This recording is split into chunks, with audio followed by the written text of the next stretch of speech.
नमस्कार दोस्तों, quick news पर आपका स्वागत है। तो दोस्तों चलिए चलते हैं खबरों की ओर। यूक्रेन ने भारत को लेकर एक बड़ा फैसला किया है, जिससे साफ होता है कि यूक्रेन आगे आने वाले हफ्तों में भारत को लेकर अपना रुख बदल सकता है। अब जानने वाली बात यह है कि भारत ने ऐसा क्या किया है।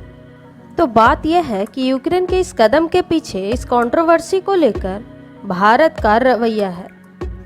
रसिया यूक्रेन युद्ध जब शुरू हुआ था उस समय हम लोगों ने देखा था कि यूक्रेन के कई सारे लीडर, उनके विदेश मंत्री और सभी भारत से मदद की गुहार लगा रहे थे, लेकिन भारत रसिया का साथ नहीं छोड़ा और यूनाइटेड नेशन के मंच के वोटों के दौरान रसिया के खिलाफ वोट नहीं दिया।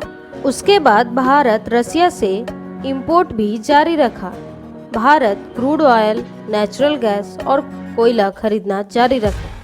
उसके बाद जब यूक्रेन को एहसास हुआ कि भारत अपना नुकसान नहीं करवाएगा और ना ही रसिया के खिलाफ जाकर यूक्रेन का कोई मदद करेगा, इसलिए उसके बाद यूक्रेन ने भारत से कहा कि यूक्रेन के अर्थव्यवस्था में उसकी मदद करे। हालांकि भारत यूक्रेन की मदद के लिए वहां के लोगों के लिए ह्यूमैनिटेरियन एड तो जरूर भिजवाई, लेकिन दूसरे देशों की तरह मिलियन या बिलियन डॉलर नहीं भेजे।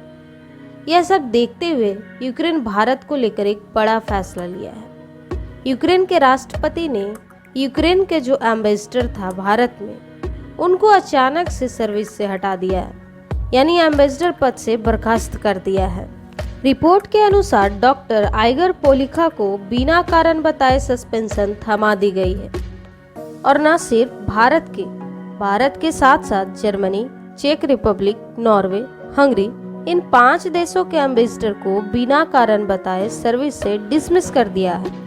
बताया जा रहा है कि ये 5 देश यूक्रेन को फुल सपोर्ट बिल्कुल नहीं दे रहे हैं और अभी भी रसिया के साथ जुड़े हैं।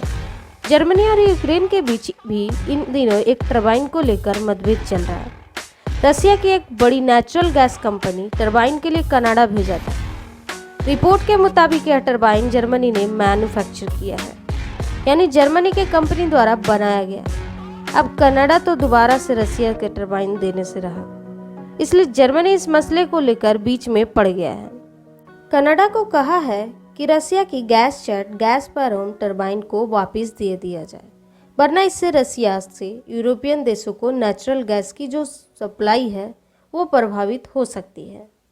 यूक्रेन जर्मनी के खिलाफ खड़ा हो गया है और कनाडा से कहा है कि यह टरबाइन रसिया को वापस नहीं दिया जाए। इस बात पर जर्मनी और यूक्रेन फिर से आमने सामने आ गए हैं। यूक्रेन प्रेसिडेंट जेलेंस्की दुनिया भर में फैले अपने एम्बेसडर को नसीहत दे रहे थे कि उन सब ने अब तक अच्छा काम किया है, लेकिन आगे यूक्रेन के लिए और भी मदद लानी होगी। यूक्रेन के लिए फाइनेंस सपोर्ट लानी होगी और जिन भी देश में है उन देश के सरकार के साथ प्रैक्टिकल होकर यूक्रेन के लिए काम करना होगा। लेकिन अब इस तरह की कंडीशन में अचानक से अपने एम्बेसडर को 5 देशों से एक साथ डिसमिस करना, ये तो 2 चीजों को दर्शाती है। जेलेंस्की अपने 5 एम्बेसडर से खुश नहीं थे, अब इनको बदलना चाहते थे, या फिर ये 5 देशों से नाराज थे।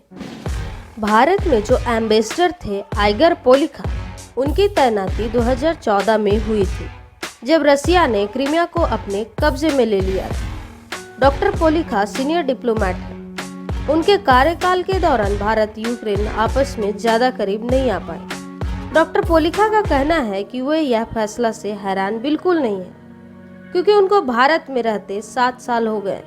वे कहीं ना कहीं इस फैसले का इंतजार कर रहे थे। तो दोस्तों, आपको क्या लगता है इस रिपोर्ट पे? हमें कमेंट करके ज़रूर बताएं। धन्यवाद।